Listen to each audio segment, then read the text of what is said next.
Oftentimes the words of the Medrash leave us trying to figure out what exactly are they teaching us, and when finally understood, the beautiful lesson that Chazal are able to convey. One is in our Parshas Devarim. Moshe Rabbeinu begins recounting the history of Klal Yisrael. And he says, V'na'al derech habashan, and we turned and we went up derech habashan. And what happened there? The king came out, Vayetzei Og melech habashan likrasenu. Og, the king of Bashan, came out, Hu v'chol hamul milchama edra'i. They came out to fight. Vayomer Hashem Elai, and Moshe says at that point, Hashem said to me, Al tira oso, do not fear him. I've given him over to you. And Rashi comments, why is it that when it comes to Og, Hashem tells Moshe Rabbeinu not to worry, but he didn't say such a commandment or directive when it came to Sichon? So when it came to Sichon, he did not have to say, Hashem did not have to say, do not fear him, because there was something specific about Og that Moshe Rabbeinu was concerned about. He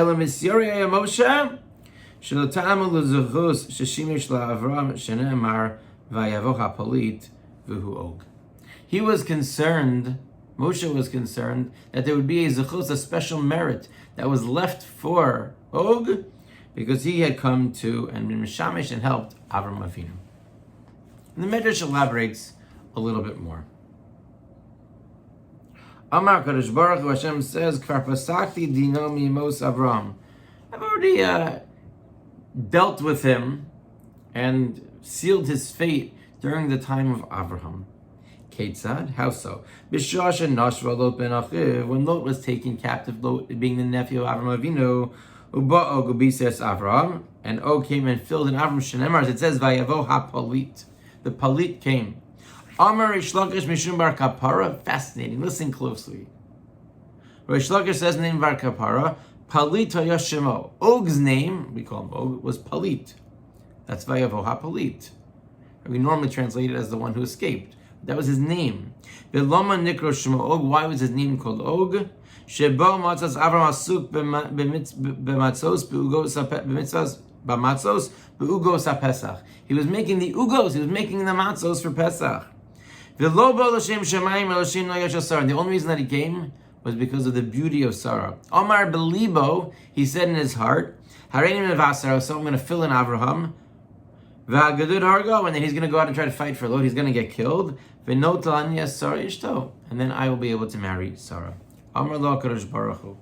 And Hashem says, I rasha kachamarta, if you an evil person say like that, I will give you long life for your actions. But this that you thought that Avram intended that Avram should die and you'll marry Sarah, you're going to fall in the future to my children.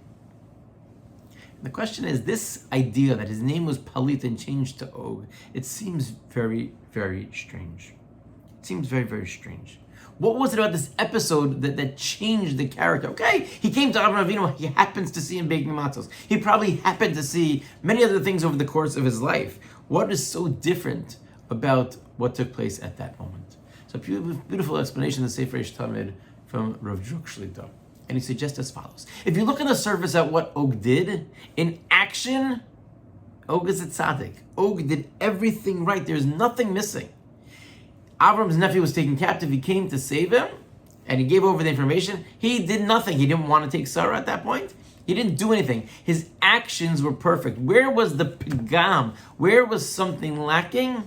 It was completely in his thoughts. It was completely in his machshava. It was in his plan.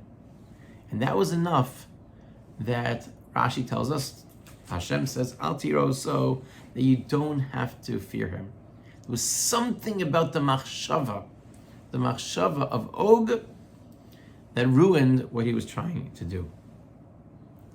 So what's the connection between that and his name being changed? So he suggests Og had the opportunity to see that sometimes it's not just the actions that you do, but it's the thoughts that you have as well. Where is that prominent? In matzos. Matzos is not just about making sure that it doesn't become chametz, but matzos have to be baked l'shem matzos mitzvah. Your intent changes it as to whether it can be used for the matzah or not. So Og saw that Avram was making something, and this was not just something else that happened to see. It was not just another item being baked, but Og was exposed to the fact that you can have an item that is not just being made a specific way, but it has to have the right intent.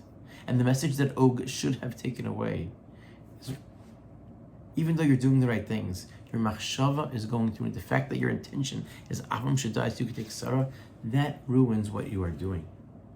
And it's that reason that he took on the name Og, because it was at that moment, it was that experience of seeing those ugos and not acting and not taking that lesson to heart, that changed him from just being the palit, the one who came with the best of actions, and undermined it with Og, with not appreciating what our machshava is able to do.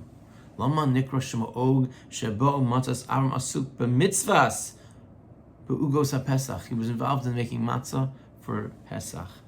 And he didn't come l'shem shemayim, but l'shem noya shel Sarah. What Og reminds us of is, yes, we have to be good in our deeds, but it's the time of the year, as we approach Shabbos Chazon, that we have to focus on our machshava as well. What are our intentions? What do we want to do? And trying to think in active ways how we can help others, how we can bring people together, how we can elevate the ma'asim we do, so we don't end up like Og, but rather we end up in a situation where Kadosh Baruch Hu should take the upcoming days and switch them. May Evel Yom Tov B'mheira V'Yaminu. Amen.